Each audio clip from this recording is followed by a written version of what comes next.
Welcome to Basketball Cinema, where we revisit the most important and iconic games in NBA history. I'm Jay Canada, and today we're looking at Game 1 of the 2001 second round series between the Philadelphia 76ers and Toronto Raptors. A few weeks back, I had the opportunity to make a video on arguably the greatest All-Star game the NBA has ever seen, the 2001 edition of the game. In that video, I had a chance to briefly dive into a number of different storylines that were prevalent at the time in a number of different NBA legends' careers. We talked about guys like Kobe Bryant, Shaquille O'Neal, Tracy McGrady, and more, but two of the names that stuck out to me for obvious reasons from the game, Vince Carter and Allen Iverson. Prior to the 1995 season, the NBA expanded to 29 teams, adding a pair of Canadian teams for the first time in 50 years, the Vancouver Grizzlies on the West Coast and of course the Toronto Raptors back east. Unfortunately for West Coast Canadians like myself, the two franchises were immediately set on a different course. Vancouver played 6 seasons in the association and never eclipsed the 30% mark in terms of win percentage, making them arguably the worst team in league history.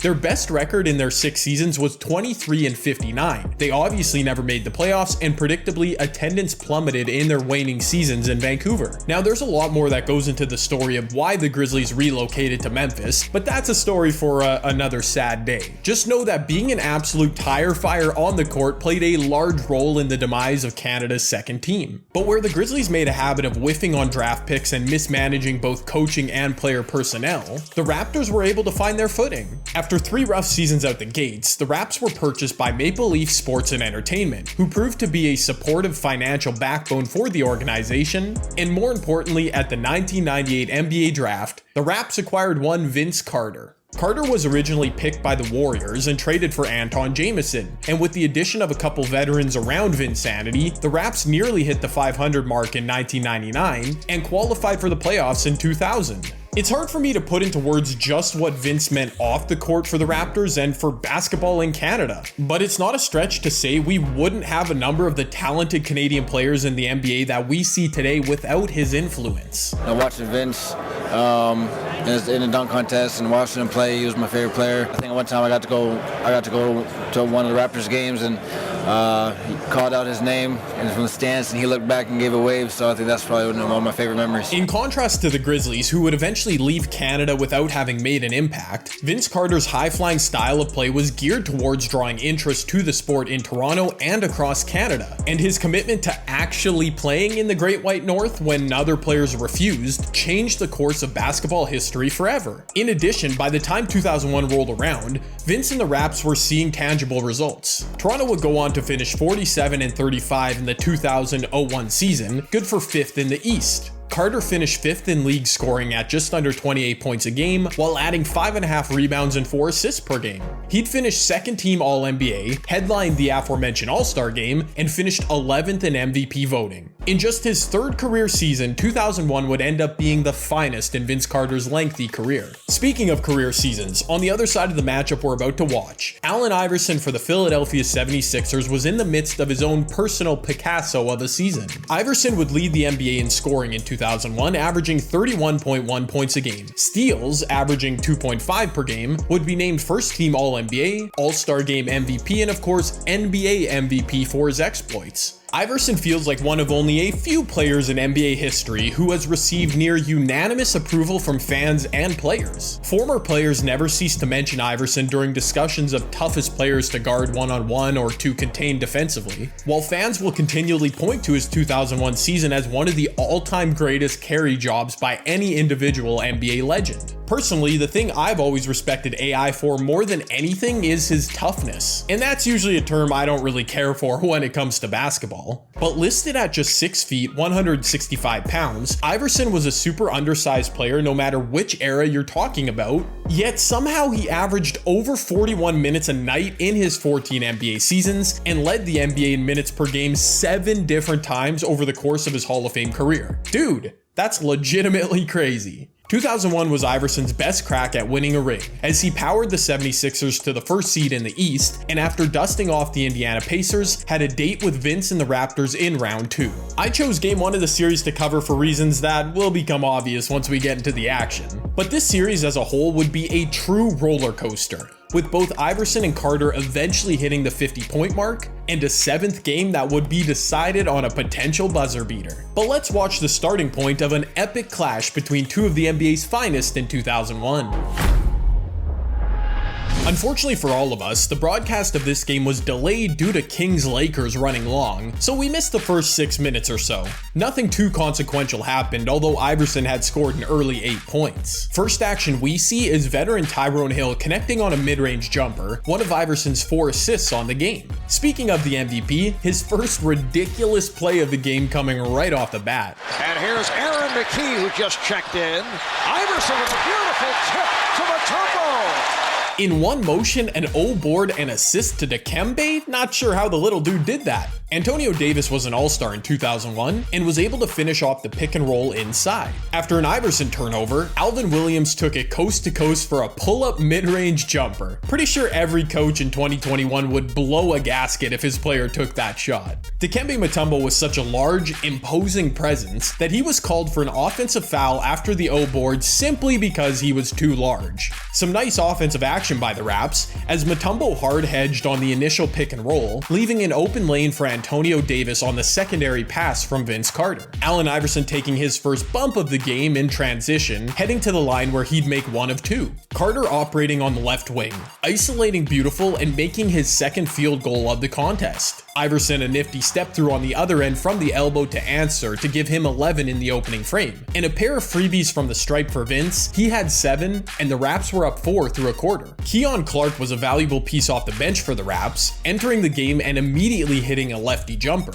Moments later, half man, half amazing. It's in his 3rd season out of UNLV. Carter able to put it down. Very low-key. Vince dunked on Mutombo. I'm just saying. Things started to open up a bit in the second quarter. Jermaine Jones a mid-range jumper after some quick Philadelphia ball movement. Wardell Stephen Curry, the original, off the bench and into the action with a deep 2 of his own. Moments later, Vince Carter found himself wide open for what would be ruled a foot on the line 2. Iverson went ice cold in the second quarter, missing a clean look for 3. AI would shoot just 1 for 9 in the quarter. For as great as he was, Allen Iverson was never efficient in his career. In the 2001 playoffs, he sported a sub-500 true shooting percentage. The headband-wearing Del Curry left wide open in the near corner, and that's another pure stroke from the perimeter. The Raptors' lead actually ballooned to 14 points here in the second, as Vince turned and faded over Mount Mutombo for the deuce. 6th man of the year Aaron McKee doing his best to keep things close, a tough finish with his left hand. Iverson continuing to struggle from the field with a wayward pull-up in transition. Fortunately though, McKee once again converting to bring Philly back to within 13. Okay y'all, just watch this play. Some of the things he says. Oh, Keon Clark wanted to take Todd McCullough with him. I had to watch this attempted dunk like 6 times before I was convinced Keon Clark missed it. Obviously he did, but I could have convincingly lied to you all and said that was one of the greatest poster dunks we've ever seen. Finally, more scoring in the game. Vince Carter off the penetration, a tough righty floater for 2. The immediate answer as Iverson masterfully cut backdoor and took a nice feed from Eric Snow. After a scramble, the Raps recovered an O-board, and Vince backed up for a deep 2, giving VC 17 points in the first half. Philly native Alvin Williams back in the action with a tough pull-up 3 from the wing, and to close the second quarter, well, we saw a buttload of free throws from the 76ers, including from Iverson, who finished with 16 points in the half. Del Curry knocked down another triple, and heading to the break, Toronto carried a 10-point lead. During the intro portion of this video, I alluded to the fact that Iverson's work with the 2001 76ers is often viewed as an epic carry job.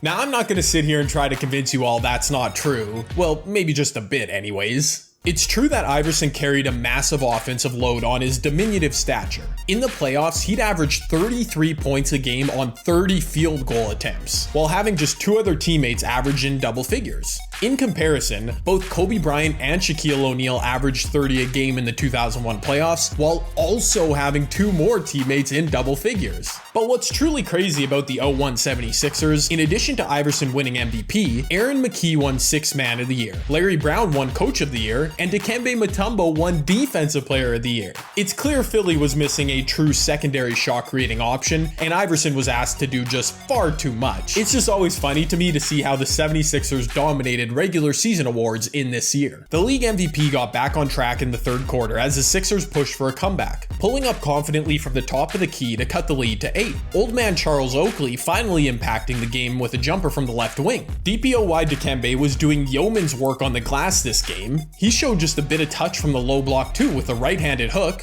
Just a little bit of touch, just a little bit. Unfortunately for Philly, whenever they got going, the Raps seemed to have an answer. Raptors by 8. They've led by as many as 17 as Del Curry continues to hurt the 76ers. Dell's third triple of the game. That quick release from the perimeter looks so familiar, I can't quite put my finger on where I've seen it before. Iverson was so dangerous from the triple threat in isolation, exploding to the paint and eventually to the line. For his inefficiency I mentioned earlier, Iverson did get to the stripe 10 times a game in 01, shooting over 80%. We haven't heard from Air Canada in a minute. Absolutely not. Now will it be fatigue be a factor? Mutombo with a great block. And Dikembe would like that silence to continue. A huge block which led to a tough George Lynch finish on the other end. Vince though finally inserting himself back into the offense, stepping back and connecting in the grill of George Lynch. A little anything you can do, I can do better though, as Iverson hit an eerily similar shot on the other end to answer. Philly back within 7 at this point, having clawed back rather impressively, but again, Del Curry with an answer. Give him 14 points after curling into a rhythm mid-range jumper. Alvin Williams was able to shake loose and hit a 10-footer of his own. Finally, to re-establish a 14-point lead spread for the Raptors, yeah, it's Del Curry again. Slow to get up as Curry fires again. Somebody better get to him. Yeah, somebody better. My man Del was looking more like an iMac with this spectacular production. Oh, brother, this guy stinks! He's obviously a big part of this game, so now seems like a good time to chat about Del Curry. You know that cliched sports term that a player was way ahead of his time? Well, say hello to Del Curry, way ahead of his time. It's hard to not use hindsight with Del's career based on how Steph's career turned out, but trust me when I say I'm not trying to suggest the father could have been the son in a different era. But Curry entered the NBA in 1986, when teams averaged fewer than 5 attempts from 3 per game. Del did in fact enjoy a super productive career, averaging 14 points a game in 10 seasons during his prime with Charlotte. But even by 2001, NBA teams were only shooting 14 triples a night. Considering Del Curry stroked it at over 40% for his career, give him Buddy Hield's green light, and I'm 100% confident he's a borderline all-star shooting option for any team in 2021. With just under 3 minutes remaining in the third, Raps up 13 now, MVP AI doing his thing, isolating Alvin Williams to sleep for a bucket. But Toronto's star with an answer. Another tough make from the mid-range for Vince. This time a turn and burn fade over his right shoulder. Antonio Davis with a wickedly nimble move on the step back in Mutombo's grill, but Big D with a retort. A rolling right-handed hook in the lane. Not sure if Big D is a nickname I'm comfortable with giving to Dikembe. Anyways, late in the frame, Iverson hitting his first of 2 deep connections in the game. He then forced a steal on the defensive end with his patented frenetic activity, before Mutombo converted once again with a super awkward maneuver from the post. Just prior to the buzzer, however, Vince Carter with a wild shot of his own, flailing one up and in with his right hand, wraps up 12 through 3.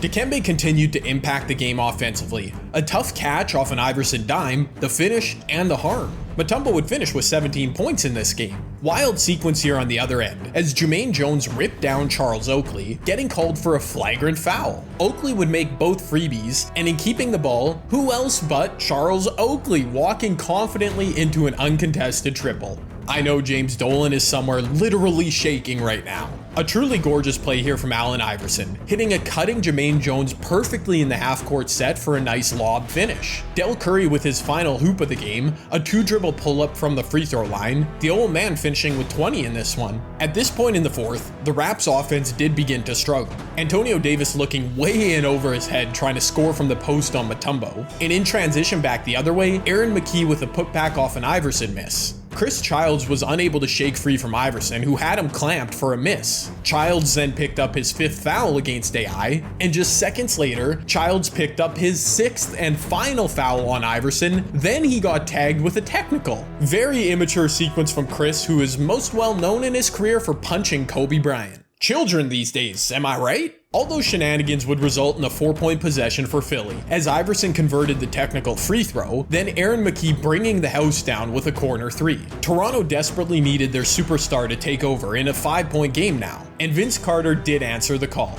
navigating his way all the way to the rack, avoiding Mutombo for the finish. Despite his shooting struggles as I've outlined, when Iverson decided to penetrate, he was seemingly unstoppable, here blowing by Alvin Williams for 2. Philly into the bonus, Eric Snow found his way to the stripe where he made both, a quiet 9.7 assists for the wintry one in this game. The Iverson needed more help segment of NBA fans will be sipping their tea after watching this sequence. AI sprinting the length of the court to steal the ball from Charles Oakley, before turning back the other way and finding a wide open Tyrone Hill under the... Yeah, that was bad. You ruined an awesome highlight, Tyrone. Iverson himself fumbled the bag with a chance to pull the 76ers to within 1, missing a makeable reverse in transition. And Vince Carter again knew it was his time to shine. Carter, yes, and it counts.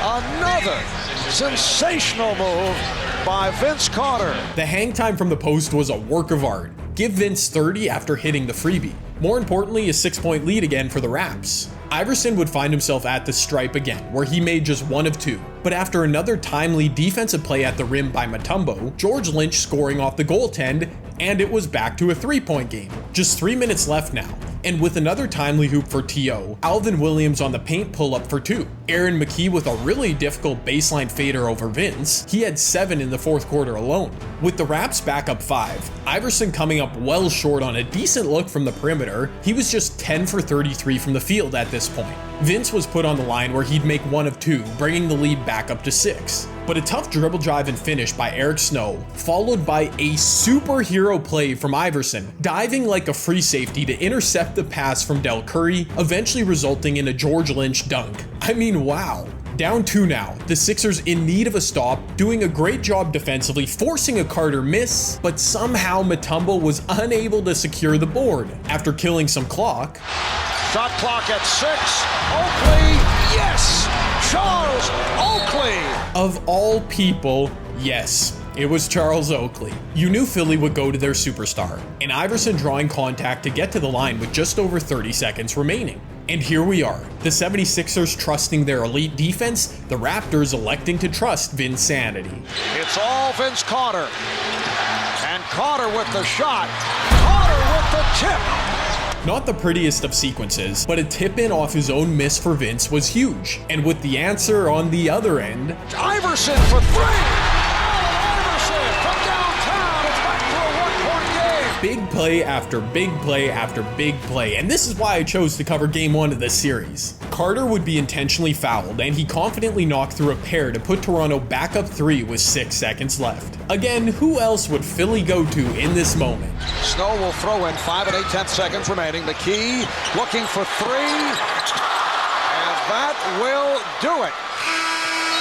Oh, well, I mean, yeah, I can't lie. That was a bit anticlimactic. Philly didn't go to Iverson, instead using him as a decoy, which I guess makes sense, and Aaron McKie did find himself with a clean look for the tie. Ah well, I guess sometimes you win some, you lose some. A rough shooting night for Allen Iverson, just 11 for 35 from the field, but he finished with 36 points, 8 rebounds, and 7 steals, and was truly noticeable throughout the 48 minutes. Meanwhile, Vince was quieter in his approach, but controlled things down the stretch for the Raps, finishing with an impressive stat line to say the least, and more importantly, the W. As mentioned earlier in this video, the Raptors 76ers playoff series would eventually be an absolute doozy. Apart from a blowout for each team in games 3 and 5, the series was played super tight all the way until game 7, and every single Raps fan knows how game 7 played out. Despite turning into the NBA's version of Gandalf the Grey, Vince Carter never had a better chance at winning the championship than in 2001. Ray Allen and the Milwaukee Bucks were waiting in the conference finals, and did take the 76ers to 7 games, but had a certain shot rimmed in rather than out for VC and the Raps. I mean, who knows? What we do know with almost certainty, however, is that had things played out differently for Toronto, there would still be a true buzzsaw waiting for them in the finals. Of course, we know the story of the 2001 LA Lakers, and I'm sure we'll cover it at some point here on the channel. But I'm just gonna guess that Vince Carter and Del Curry probably wouldn't have been able to outduel Shaquille O'Neal and Kobe Bryant. And with all due respect to Raptors fans, I don't think any Hoops fan wishes this 76er Raptors series played out any differently. Iverson's 2001 campaign is the stuff of legends, including powering Philly to the finals and putting on one of the greatest individual shows we've ever seen on the big stage. I would hate to step over my future self and sabotage the video I'll inevitably make about Iverson's 48 points in Game 1 of the 2001 NBA Finals, so let's just move on, shall we? For each game covered here on Basketball Cinema, I'll be giving out 3 awards, beginning with the Clint Hawkeye Barton Award for Most Underrated Performer. I don't care. Which goes to Alvin Williams. The 2 main contributors for the Raptors in this game, as outlined, were Vince Carter and Del Curry. Antonio Davis and Charles Oakley loomed large on the interior during the game, but sneaky combo guard Alvin Williams was all over the place, filling up the stat sheet with 15 points, 4 rebounds, 4 assists, and 3 steals. Not too shabby. The Rick Dalton Award for Most Recognizable Moment goes to this interaction between Marv Albert and Doug Collins on the broadcast. He averaged 16 a game just by getting on the offensive boards. Now, how will your approach change next year with Michael? And you know, you are relentless.